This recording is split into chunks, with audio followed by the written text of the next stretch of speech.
నమస్తే అమ్మ.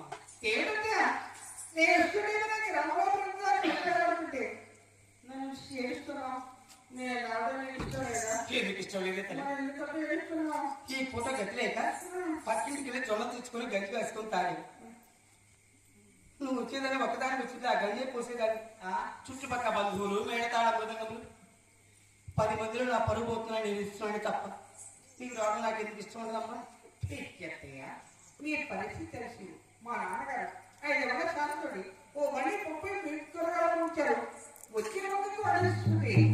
ఎవరు చాలు లేచినట్ట మేనత ఏకమ్మ 10 మందిలో నా పరువు నిలబెట్టింది నా మేనకోడలు నా తిరుపతమ్మ అని ఆ గాడి పొయ్యిలు వెలిగించి వచ్చిన బంధువులందరూ కూడా భోజనాలు చేసి పెడుతూ ఆ లక్ష్మీ తిరుపతమ్మ తల్లి మొదటిసారిగా అత్తవారి మూలు